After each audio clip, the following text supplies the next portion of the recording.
Salmo 82.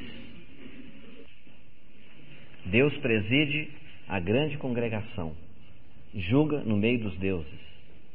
Até quando defendereis os injustos e tomareis partido ao lado dos ímpios? Selá. Defendei a causa do fraco e do órfão, protegei os direitos do pobre e do oprimido. Livrai o fraco e o necessitado, tirai-os das mãos dos ímpios. Eles nada sabem e nada entendem, andam em trevas, todos os fundamentos da terra vacilam. Eu disse, vós sois deuses, vós sois todos filhos do Altíssimo. Todavia, morrereis como homens, caireis como qualquer dos príncipes.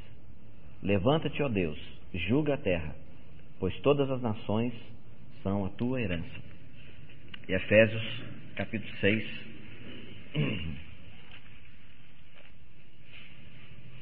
versículo 12. Pois não temos de lutar contra a carne e o sangue, e sim contra os principados, contra as potestades, contra os poderes deste mundo tenebroso, contra as forças espirituais da maldade nas regiões celestes. Nós vamos retomar o nosso estudo da semana passada. Começamos a falar sobre as 4 divisões do reino de Satanás nos ares, né? Nós vamos continuar e vamos tirar um pouquinho do nosso tempo hoje para ver um pedacinho, né, do Salmo 82. Eu falei para os irmãos que é muito importante, está intimamente relacionado com essas 4 divisões que nós temos aqui, né? Semana passada nós falamos para os irmãos que a divisão que Efésios 6 nos dá é de principados, de potestades, não é isso? Dominadores desse mundo tenebroso, ou poderes deste mundo tenebroso, e as forças espirituais da maldade nas regiões celestes. Nós vimos o primeiro e o segundo ponto, e vimos um pouquinho mostrando que principados são aqueles anjos de Satanás que têm responsabilidade sobre determinadas áreas do mundo, no sentido político. Eles estão envolvidos intimamente com a parte política, governo político do mundo. E eles influenciam os governadores, os presidentes, né, os magistrados, né, as autoridades. Eles estão intimamente ligados com todo esse tipo de situação. E nós vimos aqui que no capítulo 10 de Daniel tem aquele fato assim, de tremenda significação para nós. Só aquele fato é suficiente para a gente entender todo o restante da operação dos principados. Nós não precisamos de outra informação. O povo de Israel estava cativo na Babilônia. Deus havia profetizado por Jeremias que eles passariam 70 anos. Daniel foi levado naquele cativeiro quando era jovem, e agora já estava um homem idoso, com talvez quase 90 anos. E ele então lembrou-se daquele texto de Isaías que falava que era 70 anos. E ele então se pôs para orar, para orar em cima daquilo que Deus havia declarado, que o propósito de Deus tinha que ser cumprido, a palavra de Deus tinha que ser cumprida.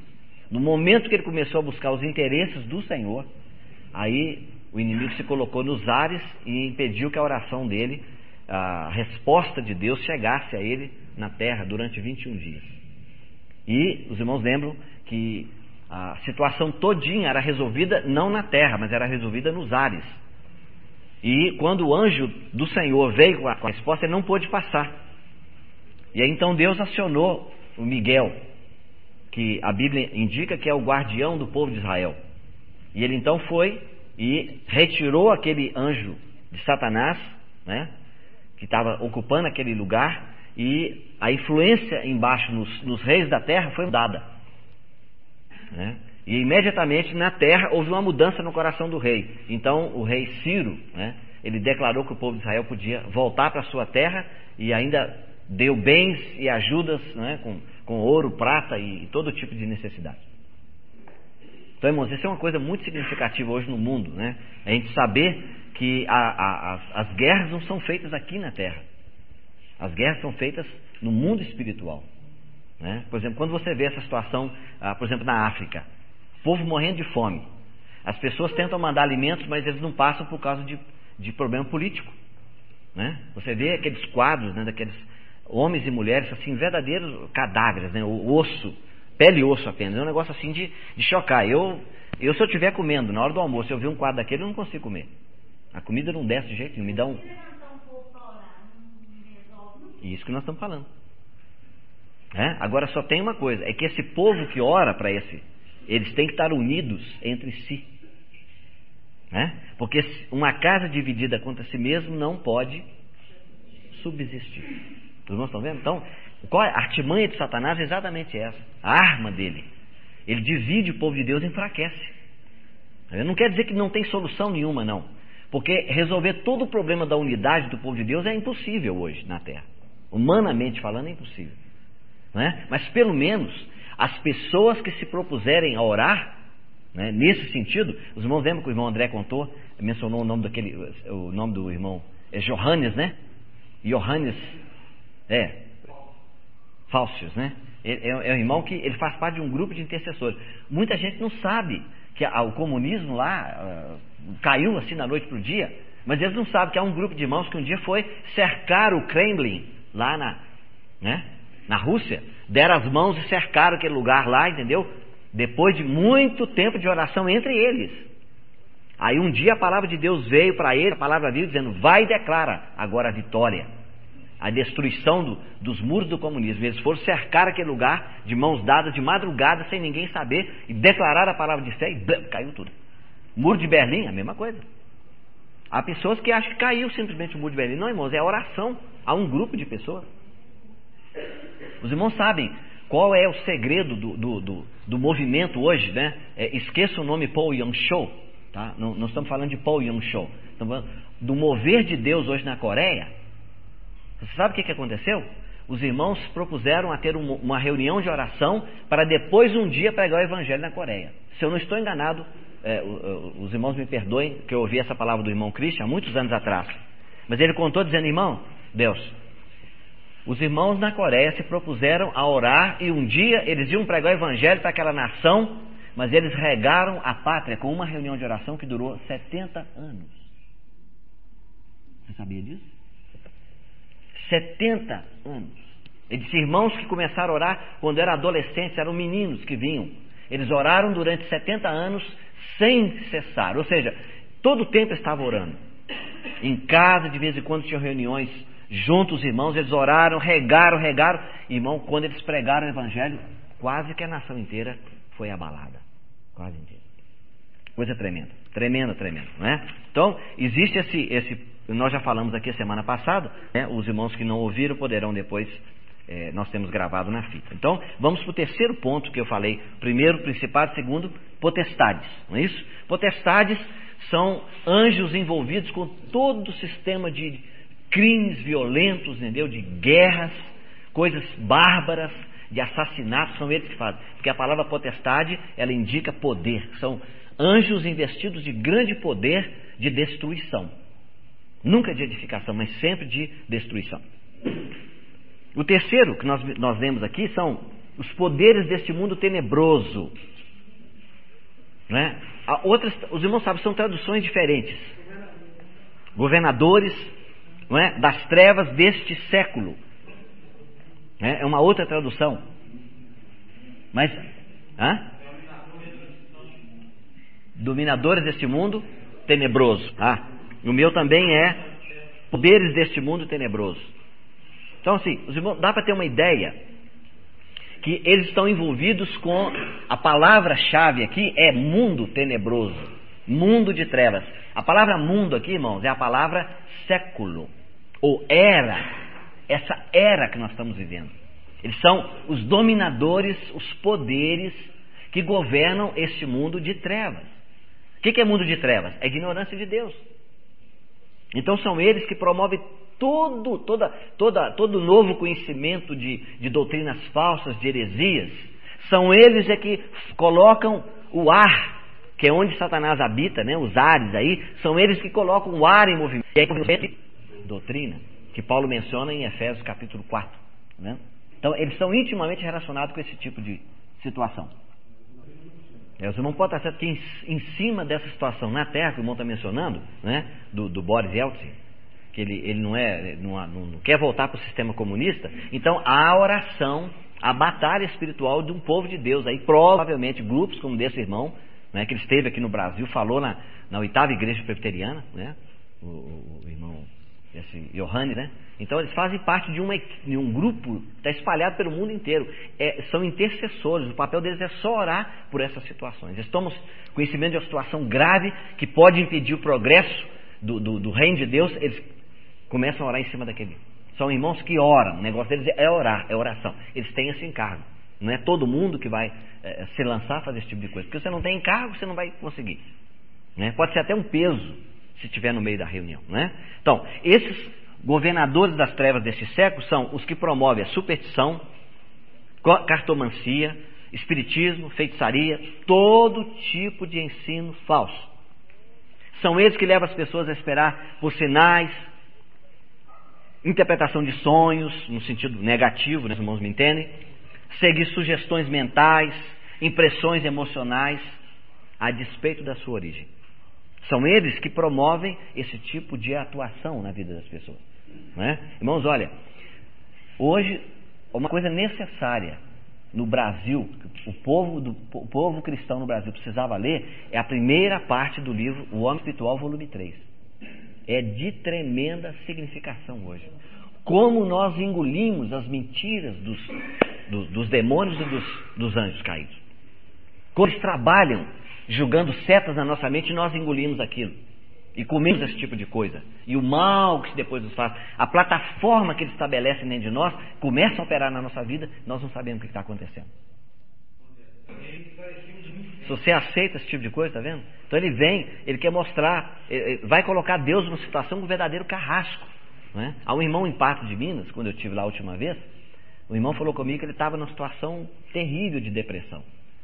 Quando saiu o livro, eu levei o livro lá na minha viagem, ele pegou um exemplar e mandou para esse irmão. Ele estava a 400 quilômetros de distância de Patos de Minas, numa depressão tremenda, profunda.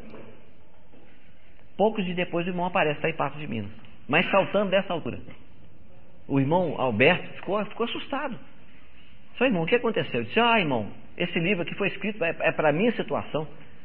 Eu não consegui, eu li tudo de uma vez, só de uma sentada eu li toda a primeira parte do livro.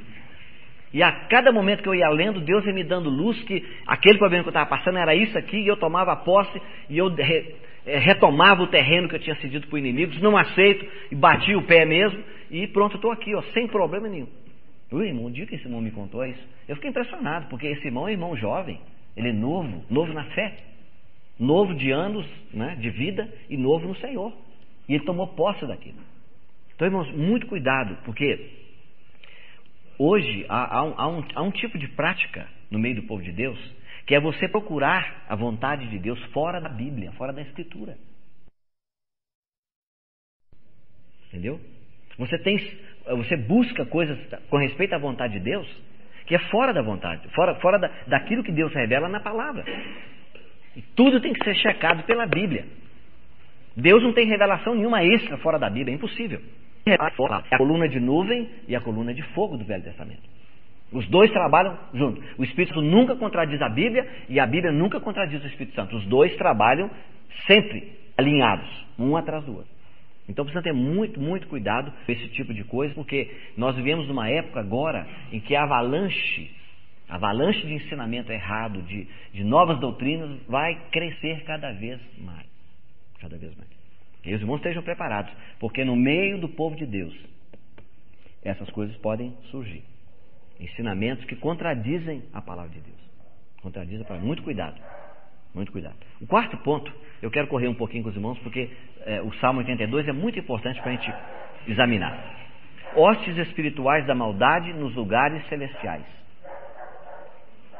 Uma outra tradução diz: impiedade, hostes da impiedade espiritual nos lugares celestiais.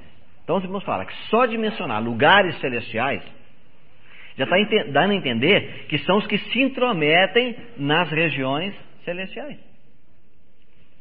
Tudo aquilo relacionado de bom do povo de Deus nas regiões celestes, eles vão se intrometer. Então esse grupo de anjos caídos está intimamente relacionado com problemas, aspectos religiosos, se é que podemos dizer isso, no mundo.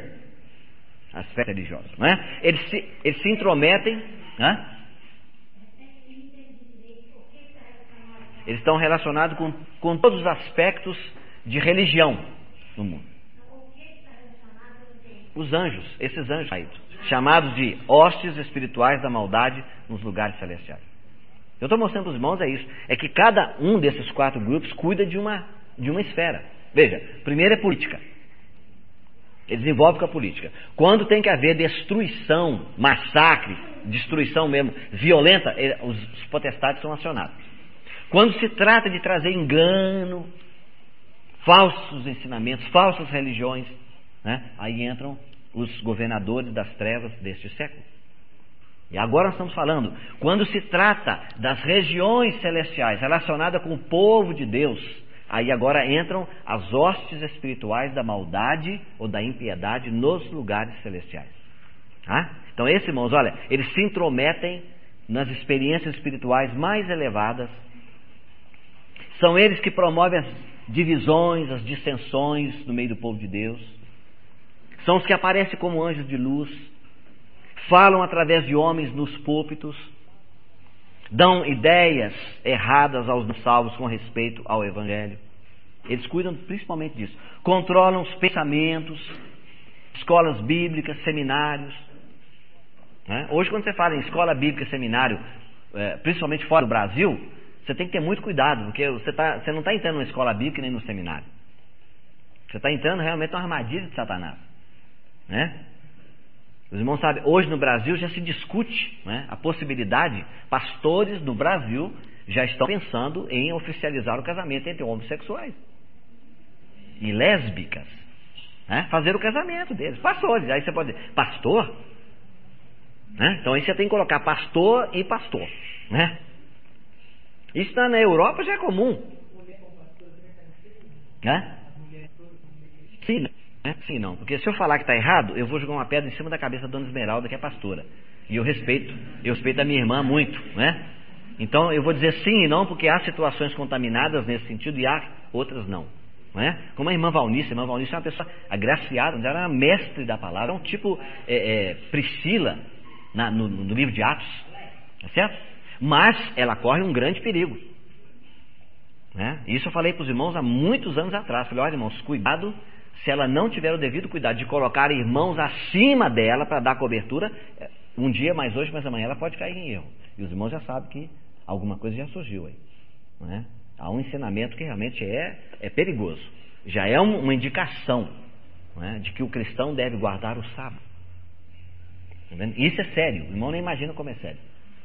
Porque Paulo escreveu uma carta, que é a carta aos Gálatas, onde os irmãos estudiosos da palavra de Deus disseram, naquela carta Paulo ele chegou quase a pisar, a ultrapassar o limite da violência, de tão forte que ele é, por causa do Evangelho. E lá ele diz, se você deixar circuncidar, você tem que guardar toda a lei. Eles fizeram realmente a pergunta a Paulo, você disse mesmo sobre o cristão guardar o fato, aí eles fizeram assim um pouco tempo, depois ela chegou perto do jornalista e falou, escuta, você quer me complicar? Eu não falo nada disso. Ele falou, escuta, jornal, revista, tem que vender, filho, nós temos que fazer. Não, eu estou falando porque eu ouvi a fita ela falando. Eu ouvi ela falar, tá? Eu pus a fita no gravador e ela falou, temos que guardar o sábado. E ela já não chama mais Jesus de Jesus, é Yeshua. Tá? Porque nós estamos retornando lá. Eu não tenho que chamar de Yeshua, eu sou brasileiro, chama de Jesus. E Yeshua é hebraico. Então antes para mim poder falar, a irmã que me emprestou a fita, não, primeiro eu vou ouvir a fita. E quando ela ouviu, ela disse, Deus me deu, através de uma profecia na reunião, alguém levantou e disse assim, Deus está dando para a irmã todo o conhecimento, toda a verdade sobre o sábado. E quando eu li, disse, não tem nenhuma novidade. Nenhuma novidade, absolutamente nenhuma novidade. Então, irmãos, olha, falo isso com Deus sabe do meu coração. Realmente eu sei que é uma irmã agraciada, não é? Mas, irmãos, isso é o grande perigo hoje. O grande perigo. Nós vemos uma época em que eles vão atacar como nunca. Hoje já é uma verdadeira confusão. Há pessoas sinceras que eles não sabem para que lado correr. Eles não sabem qual é a igreja. Que igreja?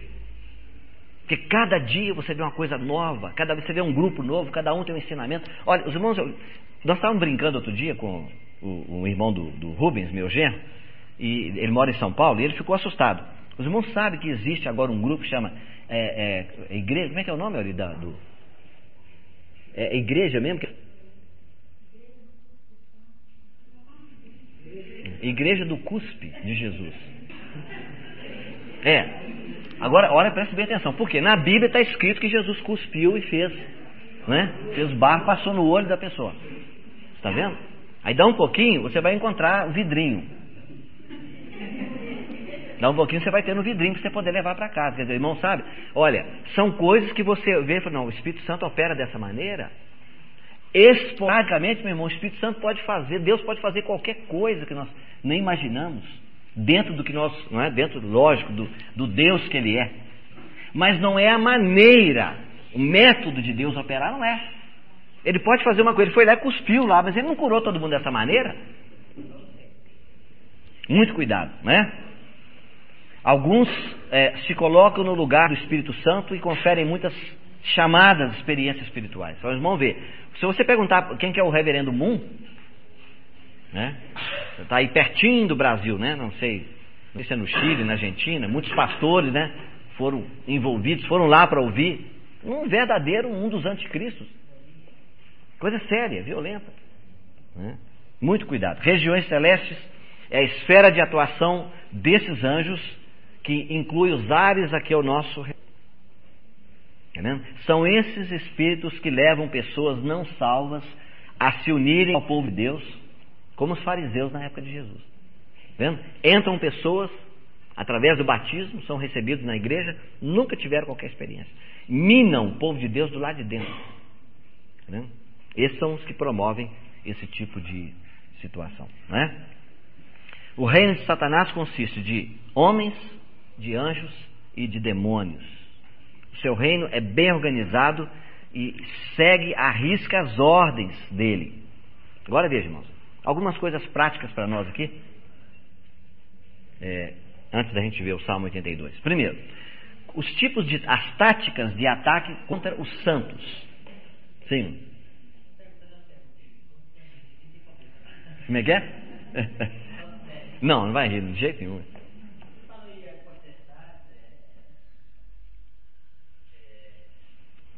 Principados,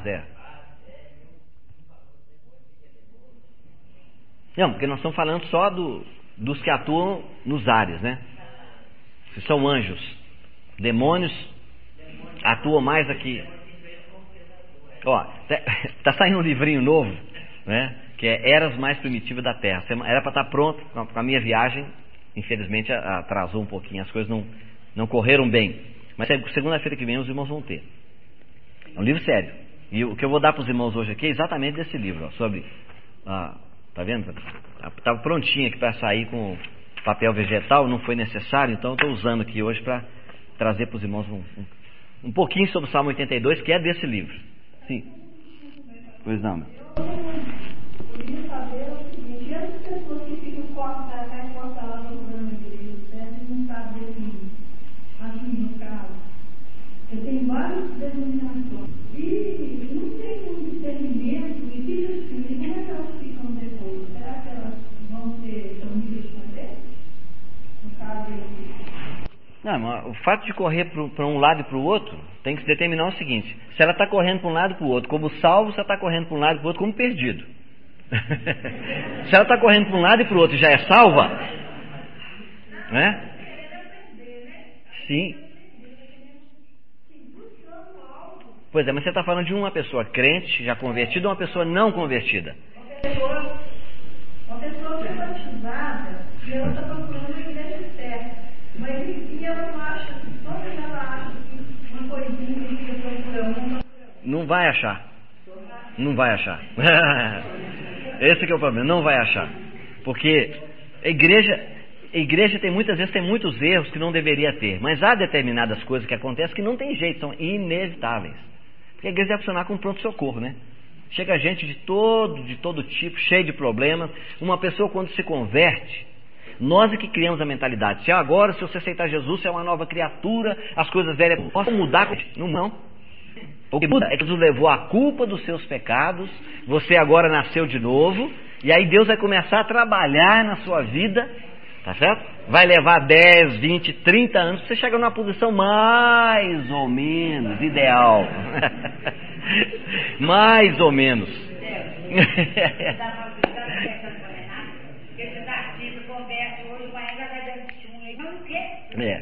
Tá vendo? Olha, irmão, deixa eu falar. Sabe o que é? Nosso entendimento. Às vezes a gente, para mim falar determinadas coisas que eu sei que ajudaria os irmãos, eu criaria problema para muita gente. Tá certo? Eu criaria problema. Mas essa, por causa da irmã, eu tenho que falar. Por causa da minha irmã aqui, ó, esposa do irmão Geraldo, né? Veja bem, por que eu vou falar isso? Olha, você não entra para a igreja. Ninguém pode entrar para a igreja. É impossível. Porque a igreja é o corpo de Cristo. Você não entra para um organismo. Você não tem como enfiar um dedo aqui. Eu perdi meu dedo, Vilela, perdi a orelha, me presta a sua aqui. Isso é cadáver. Yeah? Isso é cadáver. Isso é cemitério. Você nasce dentro da igreja. Está entendendo? Mas hoje, né, nós temos um sistema que você, depois que você aceitou Jesus, que você creu em Jesus, que você nasceu de novo, e o pastor disse que você nasceu de novo, e orou por você, dizendo: nossa, eu te dou graças, porque hoje mais uma pessoa foi salva, porque mais um lavado no sangue do Cordeiro, porque você declarou ali perante aquelas pessoas que você é salvo. E agora você ainda tem que entrar para a igreja. Não, irmão. Não. Na Bíblia não. Na Bíblia você nasce dentro da igreja. E não tem jeito de você sair dessa igreja. É o corpo de Cristo.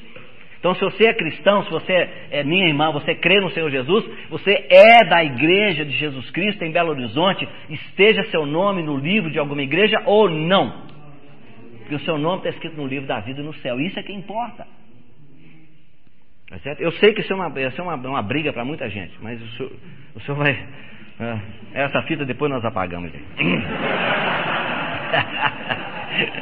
Nós damos um jeito. Sabe, olha...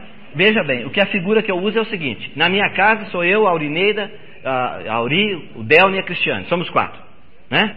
Vamos, não é bom pensamento não, mas vamos aceitar aqui que o senhor resolvesse mandar mais um. A Auri não está nem aqui presente, se ela tivesse eu já tinha gritado: não, por favor, mencione, né? Já chega o netinho, né? Mas vamos dizer que o senhor desse um terceiro filho. Já nasceu lá no hospital, nós voltamos para casa agora vamos reunir aqui, nós somos 4. Quantos que são favoráveis que o neném, o novo neném aqui, se viesse um outro rapaz, ia chamar-se Rodney? Né?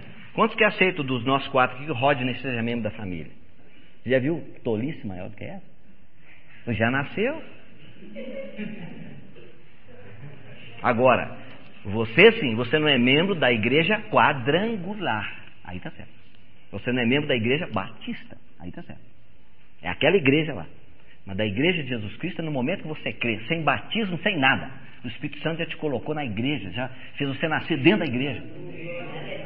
Tá vendo? E é por isso que aquela menininha, quando o incrédulo chegou perto dela, e ela falando sobre a certeza da salvação, ele disse: eu sei que você está na mão do Senhor Jesus. O Pai que deu você como ovelha para o Senhor Jesus é maior do que Jesus, e ninguém pode arrebatar uma ovelha, mas você pode escapulir por entre os dedos. E ela ficou sem saber o que responder, coitadinha. A menina vinha de 10, 12 anos, não tinha argumento nenhum.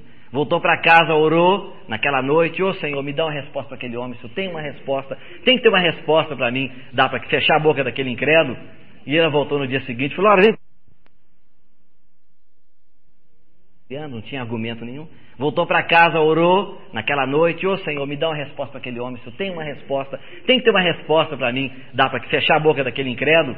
E ela voltou no dia seguinte e falou: olha, vem cá, deixa eu responder para o senhor aqui. O senhor sabe por que não tem jeito de eu escapulir? Porque eu não estou na mão de Deus, eu sou a mão de Deus.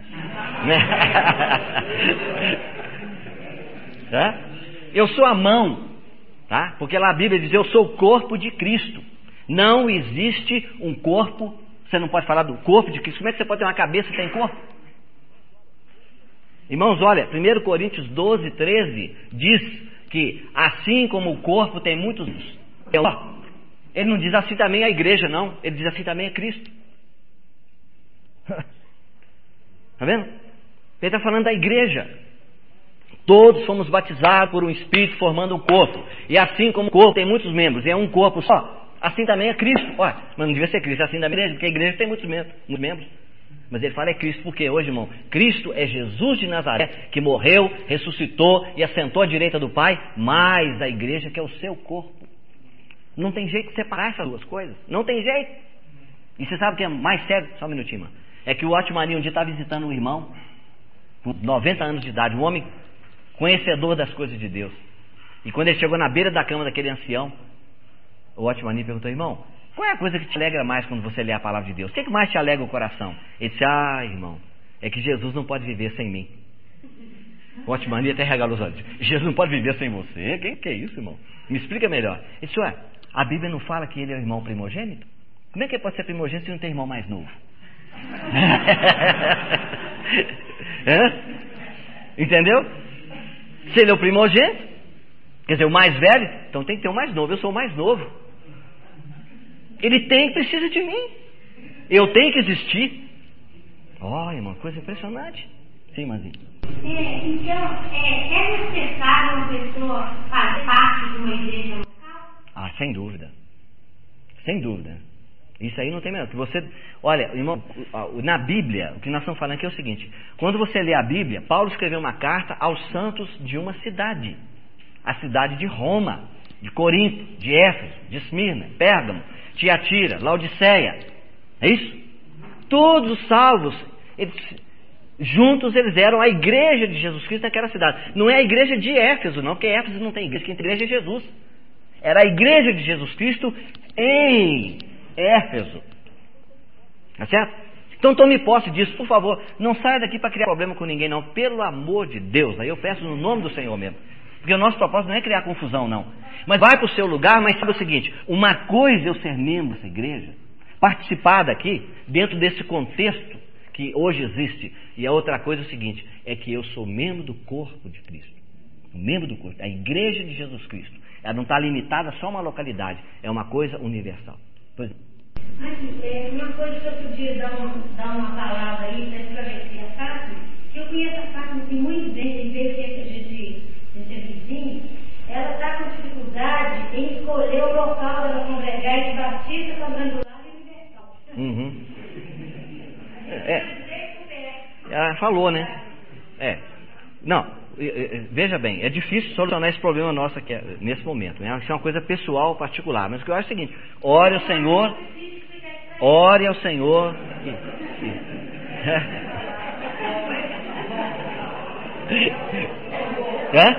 Já quer falar? Deixa a irmã falar aqui, ó.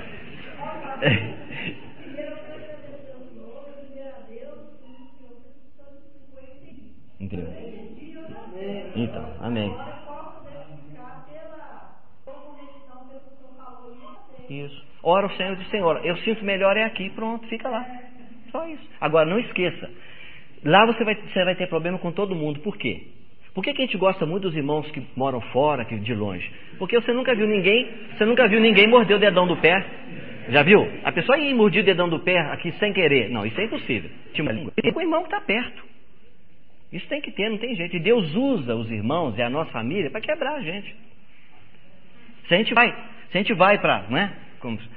Se nós estamos congregando em algum lugar com finalidade só de receber, então nós realmente vamos dar mal. Mas se a gente está ali para ajudar, para cooperar, entendeu? E Deus vai treinar. Porque olha, nós somos pedras, a Bíblia diz, pedras vivas. Mas para você ter uma parede dessa aqui toda certinha, o pedreiro tem que pegar como é que chama? É pá, né? A colher. Pegar a colher de vez em quando e tá na cabeça do tijolinho, é isso?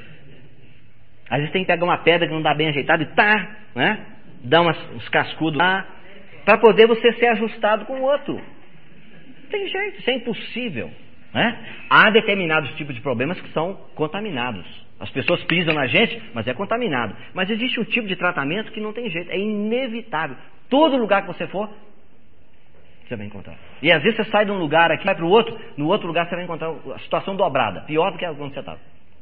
Tá certo? Então, irmãos, olha, esse é o sentido da Bíblia hoje.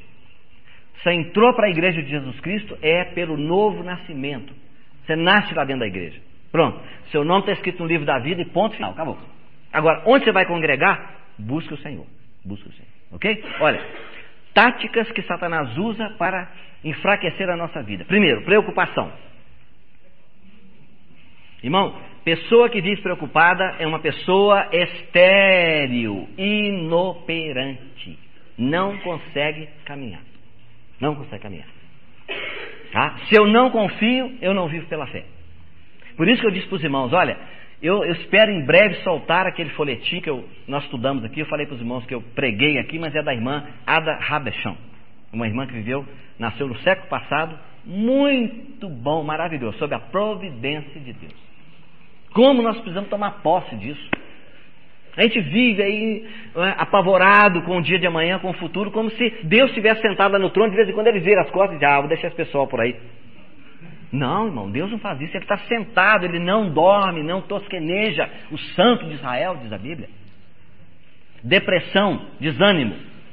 Por que algumas pessoas têm uma visão brilhante da vida? Por que há pessoas que amam a vida? E há outros que são tristes, sombrios, lúgubres, como os porões de uma casa. É a operação das trevas. O irmão pode ver o seguinte, raramente você encontra um cristão ou uma pessoa não cristã que esteja em depressão, que não esteja debaixo de ataque também de espíritos malignos. Raramente. Infalivelmente, quando a pessoa está deprimida, é o ponto de ataque. A mente fica fraca, a pessoa fica desanimada, Deus não gosta de mim, ninguém gosta de mim, começa a ficar sozinho, começa a ficar calado, né? Aí começa a ter introspecção, será que eu errei? Onde é que eu pequei, Senhor? Não sei o quê. E eles, é um perigo, tá vendo? Satanás sabe como exagerar nossas fraquezas, visando destruir a nossa utilidade. Ele sempre leva a nossa fraqueza além do que ela verdadeiramente é. Você sabe o que é tédio? Todo mundo sabe o que é tédio? Tédio é aquele dia que tudo que você pensa está ruim. Você gosta muito de sorvete de coco. Aí você fala, vou tomar um sorvete de coco. Não é isso que eu estou querendo. Vou em tal lugar assim. Não é isso que eu estou querendo. Tá vendo? Tédio é isso. Nada sério. Existe um tédio que é legítimo. Ele é passageiro, ele é rápido. Sabe por quê?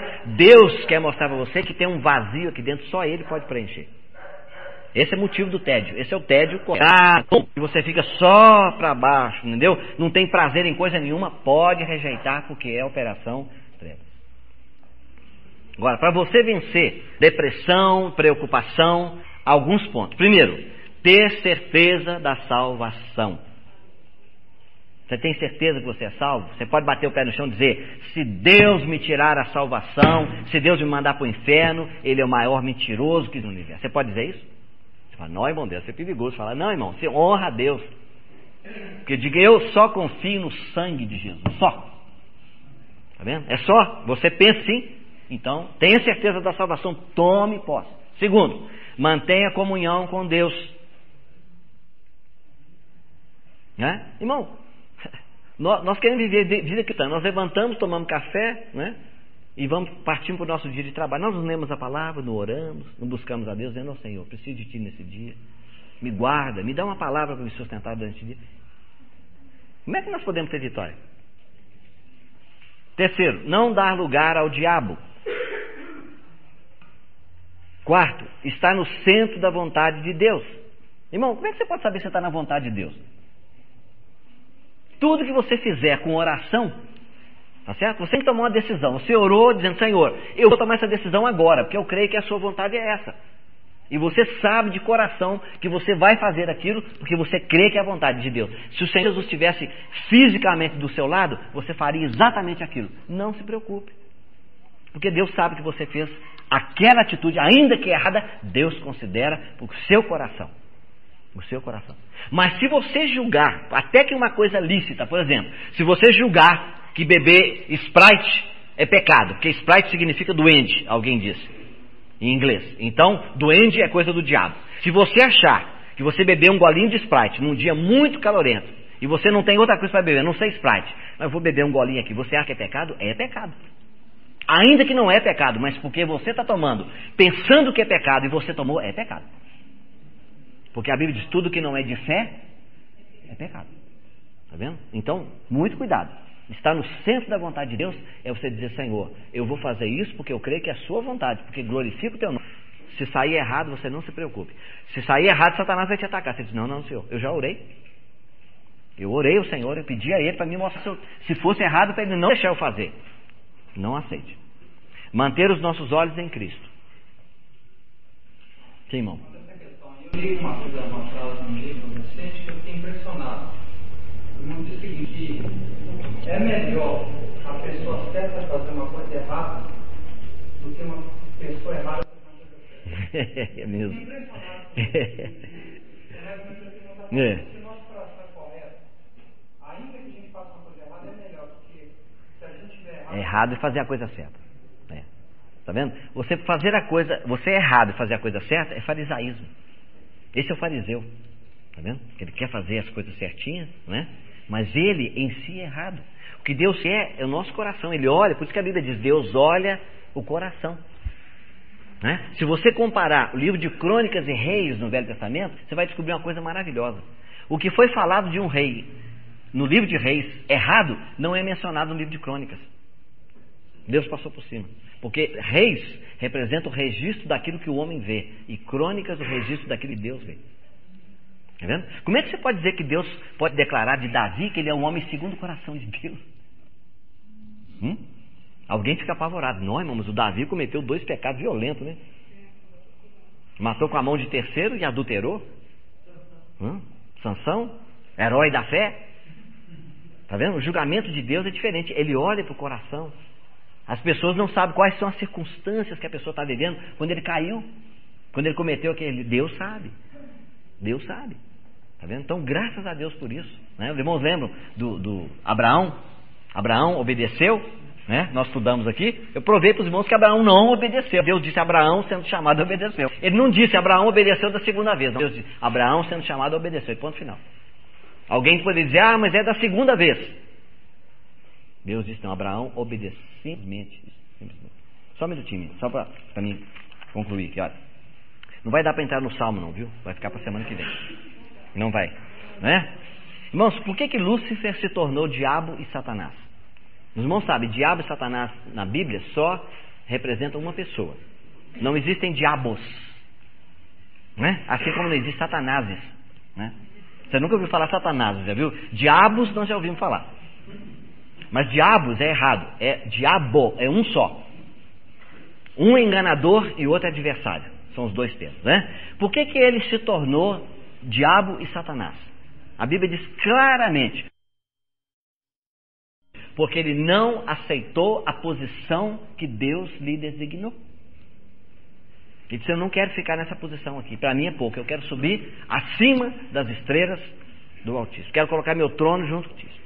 Agora, irmãos, olha bem. Existem 3 tipos de ataque, né? E aqui nós estamos falando de anjos e de demônios, tá? Então, primeiro, ataque frontal ou lateral. Veja bem, o que é isso? É a experiência comum da tentação, seja ela direta ou indireta. Pode ser breve, após a qual o inimigo se retira, ou então a pressão é mantida e o que se chama de opressão. Tá? Quando é uma tentação que ela simplesmente vem, faz isso e tal, aquela, né, que o irmão mostrou para nós aqui no estudo, né, do Otmani, resistindo ao diabo, aquele flash, aquela luz que é julgada, tá na sua cabeça. Muitas vezes quando você está orando, você dobrou o joelho para orar diante do Senhor, de repente você descobre que você está com um pensamento até impuro. Aí você fica envergonhado: oh meu Deus, como é que eu posso estar pensando uma coisa dessa? Não é você que está pensando, não.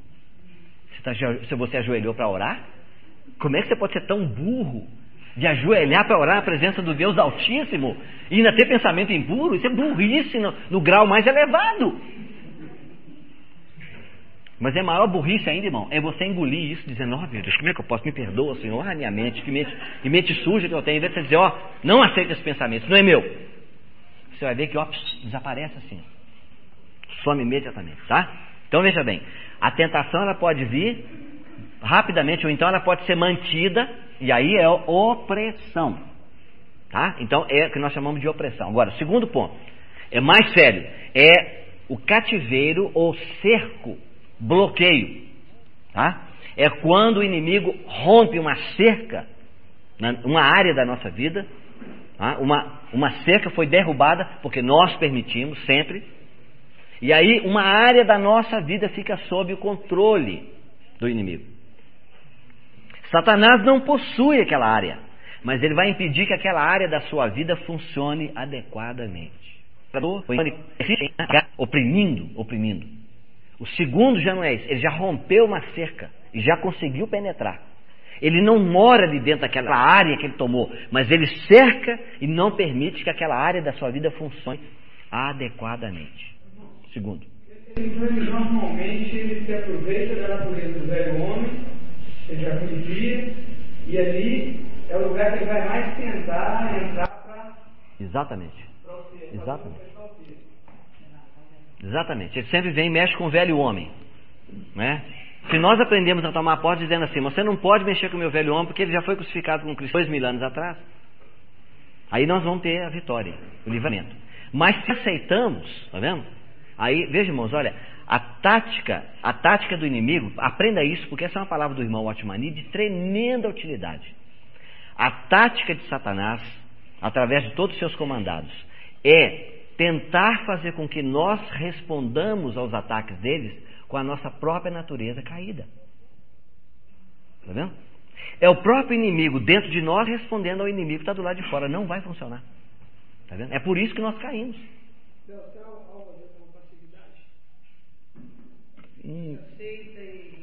Passividade é a pessoa que deixa a mente vazia e não pensa nem mal nem bem. Entendeu? E isso é a condição sine qua non para a pessoa, no centro espírita, para receber um espírita, a condição é essa. Ela tem que ficar ali, entendeu? Não pense em nada, deixa sua mente em branco. Não faça isso de jeito nenhum. Não faça isso não, porque aí desce mesmo, né? Com toda a força. Então, primeiro ponto é opressão, segundo é cerco ou bloqueio. O terceiro é invasão ou ocupação. E aqui o inimigo realmente ele ocupa uma área, né, um todo da nossa alma. Nos não crentes ele ocupa o espírito, né? E aí nós não temos mais controle, é o que nós chamamos de possessão. O terceiro, invasão ou ocupação ou possessão. Então veja bem, o primeiro tipo que eu falei para os irmãos é ataque, né, de tentação rápida ou prolongada. É experimentado por todos os salvos, todos os cristãos. Todo cristão passa por isso. Qual é a forma de lidar com esse tipo de coisa? Como é que você lida com esse tipo de ataque? Uma palavra, resistir o diabo. Se você aprendeu a lição que foi dada aqui, é só isso. Resistir o diabo e ele fugirá de vós. É isso? Resistir. Se o ataque for mantido, a resistência também deve ser contínua. Tá certo? Não quer dizer, o irmão lembra que o irmão André falou? Que você não pode resistir duas vezes.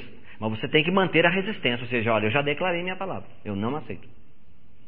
Tá? E aí então você vai ver que algumas vezes ele é insistente. No caso de sonhos, pesadelos, porque no caso de treinamento, no caso de pesadelo, ele continuar. Quando acordar, faz a mesma coisa. Né? O Watmani fala sobre sonho e pesadelo no Homem Espiritual, volume 3. Né? Nesse volume que eu falei. Ele diz o seguinte: toda vez que você sonhar e você levantar de manhã cansado, então você pode saber que é sonho do inimigo. Porque Deus te dá o sono para você descansar. Seu corpo tem que descansar. Se você deitar na cama e você quer dormir e não consegue, pode rejeitar porque tem problema. Porque se você quer dormir, você dorme. Eu vou dormir agora e acabou. Eu quero dormir. Mas você deita aí, e outra coisa, deita e começa a pensar naquele negócio que você não quer pensar. Ai meu Deus, eu não quero pensar nisso. E torna a dormir outra vez. Não, estava pensando naquilo outra vez. É um troço horrível. Tá? Então, irmão, por isso que eu falo, irmão André, e é bom a gente continuar um pouquinho dentro do Homem Espiritual, volume 3, que nem todo irmão lê e entende. Seria importante que a gente destrinchasse alguns pontos do volume 3. Tá, vamos orar por isso, né? Deixa eu ver se eu consigo concluir. Segundo ponto é o do cerco ou cativeiro, que Satanás pega uma área e impede que aquela área da nossa vida funcione. Ele não entra, não toma conta, mas ele impede, é um bloqueio. Este talvez seja menos comum. É a servidão ou cativeiro, pode ser algum hábito, modo de vida ou um relacionamento incorreto. Tá? Aí nesse caso, irmãos, mesmo que haja uma resistência firme, às vezes é insuficiente para alertar a pessoa. Aí é necessário que você receba a ajuda de outras pessoas. Alguém vai ter que chegar e levantar, entendeu? É como se fosse uma mão de ferro que caiu sobre a sua vida. Tá certo? Esse é o segundo ponto que nós estamos mencionando, tá? Do cerco, que não é ainda possessão. Mas essa pessoa não tem mais condição de resistir. Então é necessário que alguém de fora, que não está passando por esse problema, venha e exerça o ministério da libertação. Então ele retira aquela mão, né, no poder de Deus, e então a pessoa é libertada naquele momento, e aí ela pode assumir também a questão de resistir. Olha, irmão, todo cristão que não aprender a resistir pode ter problema espiritual, mas se ele não aprender a levantar sua voz contra o inimigo, pode sair e pode voltar. Nós temos que aprender a fazer isso, e é em voz alta. Nem anjo, nem demônio ele pode ler sua mente. Você tem que falar: não aceito, eu não quero, eu não permito. Saia! Em voz alta. Se você tiver medo de falar isso no meio das pessoas, sai, entra no quarto, entendeu? Né? Entra em qualquer lugar, mas tem que falar em voz alta com eles. Sim, não? No caso, então, nós estamos explicando, tem uma cunhada que a gente volta para ela, né, para essa libertação, e ela fala: estou liberta. Mas daqui a pouco parece que volta para pior, né? Então não seria o caso quando a gente orar por ela, né? Ela é crente, já declarou a fé em Jesus Cristo ou não? Já declarou. Agora, parece que você acaba interrogando na mente, né? Porque na mesma hora que ela fala Jesus é um Jeová, vai te castigar. Então, se ela está refletindo tanto para trás, né? Ela era testemunha de Jeová, e meu irmão chegou a fazer revista, tudo e rasgou, né? Ela falou: Jeová vai te castigar agora, só vai castigar. Ela mesma fala? Então não é ela que está falando, não. É aquele, né? É aquele bichinho que criou esse Jeová, e que não é o Jeová da Bíblia, né? Meus irmãos sabem, testemunho de Jeová não aceita que Jesus é o Filho de Deus. Ele é um anjo, ele é um criado de Deus, um ser criado de Deus. Esse é o testemunho de Jeová, tá? Então é uma coisa muito séria. Ele nega a Trindade. Não, só para isso só existe Jeová, tá? Então tem que ter cuidado, né? E essa pessoa, se ela é uma pessoa verdadeiramente salva, que o Espírito Santo já entrou na vida dela, então ela tem que aprender, quando ela começar a ouvir essas vozes, ela tem que dizer: não aceito, eu resisto. Aí é a lição que o irmão André falou para nós aqui, tá? Do resistir. Se ela é convertida, ela não está tomando posse, precisa aprender a tomar. Ok? Ok. Agora, o terceiro tipo é menos comum ainda, né? Quando a pessoa é possessa, ela fica totalmente sob o controle do espírito maligno. E aí o modo de tratar com esse tipo de coisa é expulsar, expelir. Isso tem que ser feito por um outro cristão. Tá vendo? Agora, irmãos, a possessão, ela sugere o controle total da pessoa. Total. Sério. Que não, isso significa que não necessariamente uma pessoa que tem um espírito maligno não significa que ela esteja possessa. Porque ter um espírito maligno significa que você está sendo guiado, influenciado por um espírito maligno. Nesse caso, nenhum cristão está isento de ter uma influência dessa de um espírito maligno na sua vida. Porque nós achamos que não, uma pessoa crente não pode. Pode sim, pode. O cristão, se ele não tiver cuidado, se ele abrir a porta através de pecado, ele pode ter uma experiência. Sim, irmão, o Xandê fala. Pedro, se aquele momento Jesus não dá aquela palavra para ele, não sabe o que teria acontecido lá na frente, né? Quando ele falou: Senhor, tem pena de ti, ele já estava recebendo um flash daquele na mente dele, né? E tentando impedir o Senhor de ir. Ok, deixa eu só dar uma telada para os irmãos no Salmo 82, só para os irmãos voltar para casa. Tá, ok. Temos que ser rápido, viu, irmão? Só para concluir aqui, ó. Acharam? Se não der, pode concluir. Olha, irmãos, o Salmo 82 fala de uma reunião de Deus com todos os anjos, bons e maus. Bons e maus. Todos os anjos têm que comparecer diante de Deus de tempo em tempo, como está lá no livro de Jó. São chamados de filhos de Deus, e apareceu no meio deles também Satanás. Eles são chamados de filhos de Deus porque são criados por Deus. Eu vou explicar depois para os irmãos, não se preocupe agora com os temas. Olha bem, a tradução aqui seria: Deus assiste ou julga na congregação de Deus. No meio dos deuses, ele julga. Então está falando o seguinte, Deus está tendo um tipo de reunião que ele julga. Ele está julgando os atos de todos os anjos. Todos os anjos estão diante dele. Ok? E aí então agora, o versículo 2 vai falar exatamente, o 2, 3 e 4, Deus vai chamar a atenção desses anjos, que nós mencionamos aqui, principados, potestades, dominadores desse mundo tenebroso e hostes da impiedade nos lugares celestiais. Deus vai chamar a atenção deles, por isso está escrito aqui. Então veja o que ele está dizendo. Até quando julgareis perversamente? Está vendo? Ele está falando com esse grupo aqui que ele é chamado de deuses. São anjos caídos. Ele está dizendo, até quando julgareis perversamente e tomareis o lado dos ímpios? Defendei o direito do miserável e do órfão, fazei justiça ao aflito e necessitado, libertai o miserável e pobre, resgatai-o das mãos dos ímpios. Deus está falando isso com os anjos, porque são eles que estão influenciando os governadores da terra para massacrar o pobrezinho necessitado nesse mundo aqui. Não está falando de crente nem de não crente, é qualquer um necessitado. Satanás, ele é malvado. E os seus comandados são malvados também. Tá vendo? Aí o Senhor diz, esses que estão fazendo isso, esses anjos, eles nada sabem